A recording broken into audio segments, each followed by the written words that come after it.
But what Shilo said next might have just changed everything about his future, and nobody saw it coming. For my guy that was on the sideline before, I liked your movement. I liked how you didn't sit down too long. You got up when you needed to get up. You was ready. At the end of the game, we thought you was going to get in. I did too. That's why I was warming up. You was like 3 thoughts away from getting in. Right. Or am I tripping? You was about to get in today. I really was. It was close. That's what I'm saying. It was close. They was edging you today. Am I getting back on the field? Why not? Bro, it's not up to me. You know this better than anybody. It's not up to us, bro. You right. You know what I'm saying? We just got to be ready for the opportunity if it presents itself. Yeah. I mean, we could go get ready tomorrow if you want to. Come on. Yeah, we go get ready. Come on. Let's get right. Active. I just be like working out like just as a human, but like but training and stuff, bro. You know, like getting ready and you have a set day, like camp start, it's like a whole different type of training, but it's like, fam, it takes a special kind of guy to see the light at the end of the tunnel, and I don't think there's... Yo, what is up, everybody? Before you scroll past, I need you to stop right now, because Shilo Sanders just said something on camera that nobody was ready for. Not the fans, not the NFL, and honestly, not even me. We're talking raw, unfiltered, straight from the heart truth about his football career, about his brother Shedeur, about the dream of reuniting on the same NFL field, and whether or not that dream is still alive. If you've been riding with the Sanders family since Colorado, this one is going to hit different. Smash that subscribe button right now, because this is the kind of content that goes away fast. Let's get into it. So it looks like Shedeur Sanders just reflected on his football career from high school all the way up to Cleveland. Shilo Sanders sat down with his brother Shedeur to reflect on his football career. We're gonna talk about all those things, and once again, as I said before, Shedeur Sanders has been putting in extra work, preparing his body for the 2026 NFL season. If you guys haven't noticed anything, because I've been covering Shedeur since Jackson State, I'm here to tell you guys right now, the league should be afraid of Shedeur. He's grinding, putting in extra work, but we haven't seen any videos of Shedeur, and that tells you he's grinding under the radar because he understands this season is going to be legendary. That is for sure. Shout out to Shilo Sanders. I will have the link of his Twitch in the description as he sat down with Shedeur, as Shedeur reflected on his football career from high school all the way up to Cleveland, things that he have learned with the media, and much, much more. I'm gonna play this video clip so you guys can hear exactly their exchange, and then I'm gonna give you guys my thoughts after. You look the same, bro. That's what's fine. You just have a bushy beard now. I remember when I was in South Carolina watching y'all do this show. That was funny.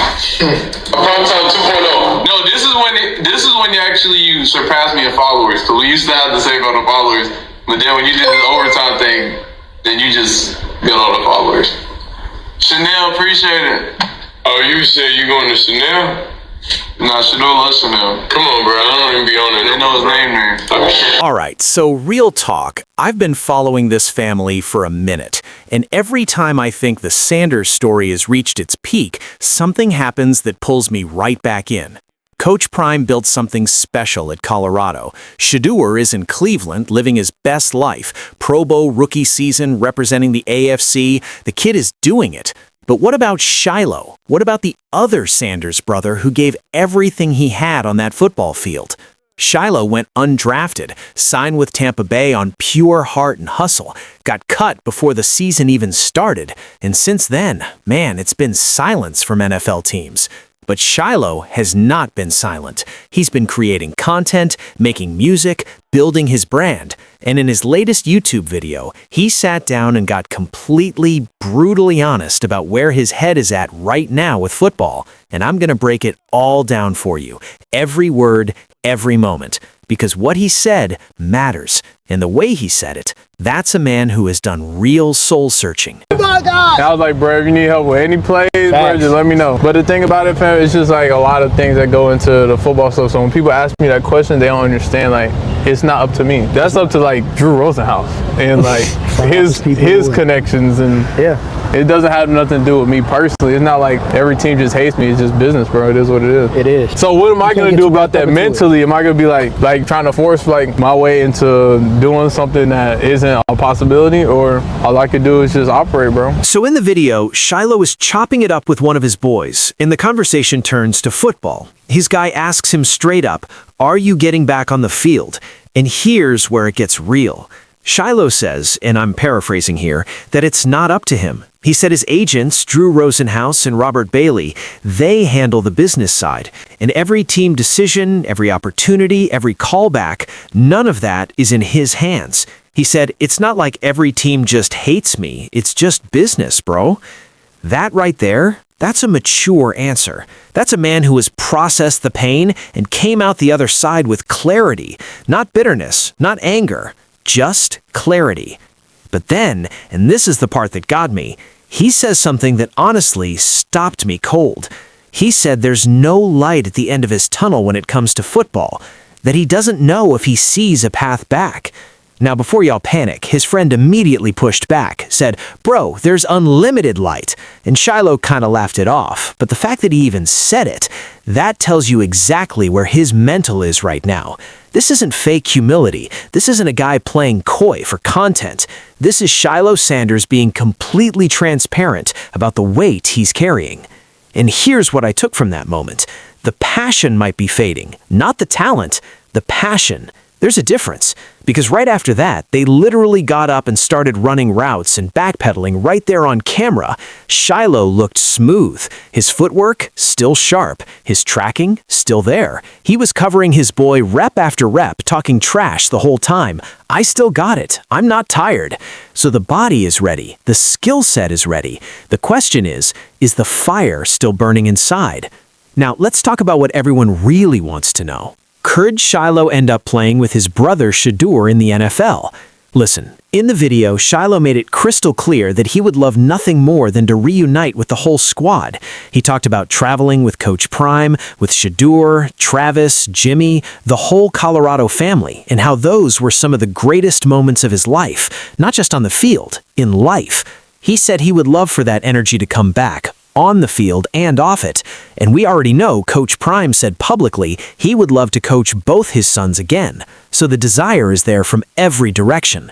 Now, Shedeur, this kid had a wild rookie year. 5th round pick, most disrespected draft fall in recent memory, but he still made the Pro Bowl. 2 touchdowns in the game. He showed exactly why people who doubted him were wrong. And with a new head coach in Cleveland, Todd Monken, coming in with a real offensive system, year 2 for Shedeur could be explosive. Crazy. Forget that, bro. Faith without works is dead, man. You got to keep working if you really feel that, bro. Like, if you want to be done with the game, like, if you want to be done with the game because you think the game is done with you, cool. But if you don't think so, do you keep think working? Because what if that call does come and you like, dang, I ain't put a pair of cleats on since October, November, whenever it was, you know what I'm saying? Like, dang. Because your agent, you never know, he might hit you with, "Hey, Shilo, post-draft mini camp, 2 weeks. So-and-so want to get you out." So now imagine this. Cleveland needs depth in the secondary. Shilo gets healthy, puts together a strong training camp showing, and Drew Rosenhaus makes a call. The Browns bring in Shilo. The Sanders brothers are reunited in the NFL. Coach Prime watches from the sideline of life. That's not a fantasy, that's a real possibility. And from everything Shilo said in this video, it's something he would run through a wall for. But I want to keep it 100 with y'all, because that's what we do here. Shilo also said something that his friend hit him with that I think every one of us needs to hear. He said, "Just because you got love for the game, don't mean the game gotta love you back." And Shilo's response was simply, "That's a fact." That exchange right there is deep, because how many of us have poured everything into something, a career, a relationship, a dream, and had to sit back and accept that it might not pour back into you the same way? That's not a football conversation, that's a life conversation. What I respect about Shilo is that he's not out here making excuses. He's not pointing fingers at the league, not blaming Tampa, not calling out anyone publicly. He signed with the Buccaneers off pure love for the game. He said, "Coach B gave me a hug. That was my signing bonus." That's a guy who wanted to play, period. And even now, after everything, the cut, the fine from the preseason, the waiver wire silence, he's still talking about staying ready. His boy told him to put cleats on 3 or 4 times a week just in case, and Shilo didn't shut it down. He agreed, because deep down, that competitor in him isn't dead. Not yet. Here's the thing people sleep on when it comes to Shilo Sanders. Everyone talks about Shedeur, everyone talks about Coach Prime, but Shilo has been grinding in the shadows this whole journey, and he deserves his flowers. This dude played college ball under one of the most intense spotlights in college football history. His dad is a Hall of Famer, his brother is an NFL starting quarterback. Every single move he made was analyzed, criticized, and dissected. And through all of that, he showed up every day, played physical football, and represented that Sanders name with pride. The preseason incident in Tampa, yeah, it happened, but that same competitiveness, that same aggression, that's what made him a difference maker at Colorado. Sometimes the things that make you great are the same things that get you in trouble. That's just the truth of being a competitor. And right now, Shilo is figuring out his next chapter. Whether that's the NFL, music, acting, content, he said it himself, he's got options. But watch how he moves, because everything the Sanders family touches turns into a moment, and I have a feeling Shilo's story isn't over, not by a long shot. Look, if you made it this far, you know you're part of the family here. Drop a comment below. Do you think Shilo Sanders deserves another shot in the NFL? And do you think we'll ever see him and Shedeur on the same NFL roster? I want to read every single one of those comments. Real ones only. And listen, go show Shilo some love on his YouTube channel right now. The man is putting out real content, staying authentic, staying positive. He needs our support. Subscribe to his channel, drop a comment, let him know the fans haven't forgotten about him. As for this channel, if you got value from this breakdown, hit that subscribe button, tap the bell, and share this video with somebody who bleeds Sanders family football. We got more content coming that you do not want to miss. Until next time, stay locked in. Peace.